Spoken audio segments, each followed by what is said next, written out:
Welcome to the Science of Fiction HFY Galaxy Tales. Don't forget to like, subscribe, and tap the notification bell so you never miss a new story from HFY Galaxy Tales. Where humanity always finds a way. The Forbidden Temple. The sun was red and heavy above the desert sky of 0 and 5. The sand here was black, like ash, and the wind howled like it remembered screams from long ago. No animals moved. No plants grew. Only the sound of boots crunching over dust broke the silence. For human explorers walked through the desert with sweat on their necks and tension in their eyes. Their ship had dropped them far from the known zones. Searching for something buried, something ancient. Leading the team was Dr. Elric Madsen, a historian with gray in his beard and sharp eyes behind cracked goggles. Beside him walked Maya Lin, a tech engineer who had built half the scanners in their backpacks. And at the back, dragging his feet and humming to himself, was Kyle, the youngest member. Bored and full of jokes, they had followed a strange signal, a pulse, hidden under layers of magnetic interference. It didn't match any known alien race. It pulsed like a heartbeat. After hours of walking, they reached the edge of a crater.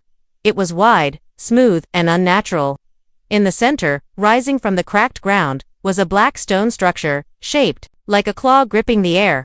It shimmered in the sun but cast no shadow. "This is it," Elric said, wiping his forehead. "The map ends here." Maya scanned it. "It's made of obsidian, but denser than any earth rock. No life signs. No heat. Just, silence." Kyle squinted and joked. "Looks like a haunted museum. Bet there's a gift shop inside." They climbed down carefully, dust swirling behind them. As they stepped inside the temple, a cool wind met them, even though there was no air system. The walls were smooth, covered in symbols none of them could read. The deeper they went, the quieter everything became. At the center of the temple stood a tall alien statue. It was at least 12 feet high, female in shape, arms folded across its chest, eyes closed, skin carved from deep black crystal that reflected no light. It stood on a round pedestal, with old carvings wrapped around its base like vines. "It's beautiful," Maya whispered. "But this isn't a statue. This is a containment shell." Elric nodded slowly. "I think it's alive." Kyle grinned and stepped forward. "Come on, you too. It's just a statue. Maybe it's the goddess of hugs." Before anyone could stop him, Kyle leaned forward, smirked, and kissed the statue's lips. A loud crack echoed through the temple. The lights on their suits flickered. Their scanners blinked red. Dust fell from the ceiling. And then, the statue's eyes snapped open, two orbs of glowing violet light. The air dropped 10 degrees in a second. A deep voice filled the room, not loud, but sharp enough to make their hearts race. "You have doomed your species." Kyle jumped back and fell to the floor. Maya screamed. Elric grabbed his pulse rifle, but it powered down with a pop. All their tech died. The only thing still moving was the statue. Its arms slowly unfolded. The crystal skin began to shift like soft metal. It stepped off the pedestal without making a sound. And as it moved, the temple groaned, as if it had been waiting for this moment for 1,000 years. What did I do?" Kyle gasped, crawling backward. The statue tilted its head. Her voice was cold and perfect. "You offered the key. The pact is broken. The seal is undone." Maya shouted. "What pact? What seal?" The alien woman pointed to the ceiling. It changed, revealing a map of the stars, a galaxy-wide view. Dozens of blinking red dots began to appear, lighting up, across systems that should have been quiet. The alien queen's voice echoed again. "The Viharine have slept long enough. Now, they rise." Elric stepped forward. "Who are the Viharine?" The statue looked down at him. "The first fire. The last war. The ones you buried in myth." Suddenly, the temple began to shake. The floor split open in thin lines. From the cracks, more statues began to emerge, their eyes glowing to life. Maya grabbed Kyle by the arm. "We need to leave now." But the entrance behind them was already closed. The statue stepped toward Kyle again and placed a hand over his chest. "You kissed a queen of ruin," she said, "and the galaxy has heard it." A pulse shot from the temple into the sky, a beacon, a signal, a warning. Far away, on Earth, deep in a space observatory, alarms began to ring. A technician stared at his screen, confused. "What is that?" And, behind him, the wall monitor showed a message written in alien code but translated instantly. "We are awake." The countdown. The message had already reached Earth before the team could escape the temple. thousands of miles away. Inside a dark underground base in the Arctic, red lights flashed across every wall. Alarms howled through the halls. Men and women in uniforms ran between computer stations, and on every screen, the same alien message repeated in a slow pulse. We are awake. At the center of the room, General Soren stood in silence. His hands were clenched behind his back. He had fought in space wars, handled alien threats, even stood against rogue AIs, but this message made his chest feel cold. What woke them? He asked quietly. A tech officer turned with wide eyes. It came from a deep system. Sir. Planet ID Zirian 5. We traced it to an energy pulse inside an alien ruin. Soren's voice dropped. Did we send anyone there? The officer nodded. Slowly, a civilian exploration crew. Private mission. For humans. Their last signal was corrupted, but we recovered one image. The screen blinked. The picture showed a single figure, a tall, black-skinned alien woman with glowing purple eyes. She was reaching out, as if through the screen itself. Soren stared at her face, then said only one word. Lockdown. On Zirian 5, the ancient temple shook harder with each second. Cracks climbed the walls like veins. The air was filled with dust and the sharp hum of energy coming from deep underground. The alien queen stood still in the center of the chaos. Around her, more statues began to move. Kyle backed into a corner, breathing fast. Please, I didn't mean to. It was just a joke. The queen looked at him with no emotion. It is no longer a joke. You have awakened the bond. My kind are returning. Maya grabbed her scanner, but it was still dead. What does that mean? What bond? Dr. Elric shouted over the noise. I think your kiss triggered a genetic key. You activated something ancient, something locked for a reason. The queen's head tilted. You are the signal, she said, pointing to Kyle. Your DNA passed the gate. You gave me the code of life. Now, the prisons across the stars are failing. Kyle stared at her. Are you saying I kissed you, and now your entire species is waking up? Yes, the queen replied simply. We were sealed by fire and time, locked away by those who feared what we were. Your touch opened the door. The floor cracked open near their feet, revealing a glowing pit below. Inside it, strange shapes moved. Wings, eyes, weapons. Not alive, not yet. Maya pulled Kyle back. We need to find a way out. Now. But the entrance had collapsed. The temple was closing itself again. But this time, not to hide the alien queen. This time, it was to protect her return. Elric looked around the room, searching for a control panel, a map, anything. There must be a safe. No one builds a prison without a lock. The queen heard him.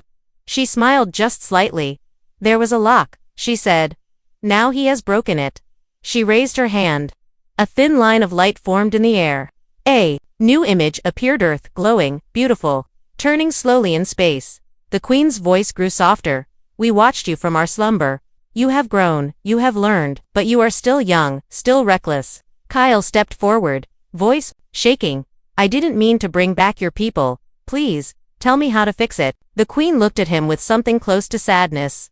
You offered affection to a forgotten queen, she whispered, and the universe heard it as permission. Suddenly, the walls glowed red. The queen turned her head toward the ceiling. The countdown begins. Maya froze. Countdown. To awakening, the queen said. To return. In 7 rotations of your world, we will rise. Not in secret, but in fire. Back on Earth, chaos spread through the skies. Satellites spun out of control. One fell into the ocean. Another crashed into the moon's orbit. AI systems started failing. Military networks went silent. Inside the Arctic base, General Soren stared. At the final alert, unknown code has infected Earth's core networks. System lockout in 7 days. He didn't blink. Get me the president. Now. Inside the temple, the queen stepped toward Kyle, one last time. You did not mean to doom your species, she said. But the stars do not forgive carelessness. Kyle whispered. Are you going to destroy Earth? The queen leaned close. I am not. My kind will decide. Pray they remember kindness. And with that, the temple's walls split open. A tunnel formed leading out into the light. The team had a way to escape now, but behind them, 1,000 glowing eyes opened in the darkness. When the sky burns *, the sky over Earth was no longer blue. 7 days had passed since the alien queen had awakened. All across the world, things had changed. Satellites had gone dark. Communication towers had failed. Planes dropped from the sky. Global A is that once guided cities were silent, and now, something had arrived. Near Jupiter, space cracked open like glass under pressure. From that tier came a shape slow, massive, and alive. Not a ship, not a station, but something older. A creature made of crystal and fire, half machine, half living bone. It moved with no sound, but everyone on Earth could feel it. In a bunker deep under Washington, General Soren stood before a global council screen. Every leader across the planet watched the same feed. Above their heads, the words blinked again and again. Code, Skyfall, 0 hours remaining. Soren took a deep breath. Ladies and gentlemen, he said, this is the end of waiting. Either we stand, or we burn. On Zirion 5, Kyle stood outside the ruined temple. He watched the sky, where tiny lights moved above the horizon. More Vahoran were awakening. Ships made of dark metal rose from hidden vaults underground. Creatures, with wings and glowing eyes, flew into the clouds. Beside him, Maya checked her gear. Our escape pod is ready. Earth needs us. Kyle didn't move. I shouldn't go back. You didn't know, she said gently. But I'm the reason it all started, he replied. She placed a hand on his arm. Then you should be the one who ends it. He nodded. Hours later, their pod landed on Earth, just outside New Tokyo. The sky was filled with storms. Purple lightning struck in patterns. People ran in fear. Military drones fired into the sky, some hit targets, some didn't, and then the Queen's voice returned. It echoed across every screen, every speaker, every human ear. We have waited 1,000 years. We have watched you grow. Now we ask, what have you learned? Kyle stood in the middle of the city ruins, surrounded by noise and chaos. He shouted into the sky, I made a mistake. But we are not all cruel. We have love, we have mercy. Beam of light came down from the clouds. Kyle stepped into it without fear. He vanished. When he opened his eyes, he was standing inside something massive. A chamber made of crystal and light. The alien queen stood before him. She no longer looked like a statue. She looked alive, tall, elegant, and burning with silent power. You returned, she said. I had to, Kyle whispered. If I gave you permission to rise, then I'll take responsibility. The queen looked into his eyes. In our past, humans betrayed us. They promised love, then gave war. So we slept. But your kiss awakened memory. And now, the want revenge. Don't let them, Kyle said softly. Let them see something new. The queen stepped closer. You risk your life to beg for peace. Why? Because if I don't, Kyle said, millions will die who never hurt you. The queen raised her hand. A vision opened behind her, showing Earth, glowing blue and green, beautiful and fragile. Then another showing that same Earth burning, torn apart by her people's power. One word from me, she said, and it ends. Kyle closed his eyes. Then don't give the word. Give us a chance. For a long time, she said nothing. Then, her voice softened. You kissed a forgotten queen? You broke the seal. But now, you offer a gift. What gift? Kyle asked. She touched his chest gently. Hope. Suddenly, the skies over Earth changed. The burning shapes near Jupiter began to vanish one by one. The strange creatures, flying through the clouds, stopped. The air calmed. The queen's voice returned, soft like a mother's whisper.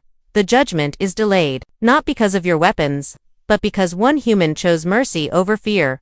People across the planet dropped to their knees. Some cried, some laughed. But no one forgot the words. You are not doomed. Not today. Back inside the alien chamber, Kyle looked up. Does this mean we're safe? The queen gave a quiet smile. No, it means you have been heard. He stepped back. What happens now? We sleep again, she said. But not forever.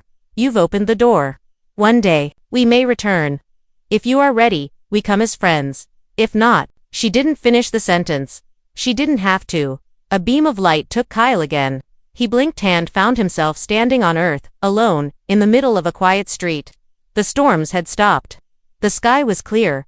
Above him, the stars shined. Once more, from that day forward, humans remembered the story, not as the end of the world, but the day Earth was judged by a kiss, not with war, not with hate, but with a chance to change.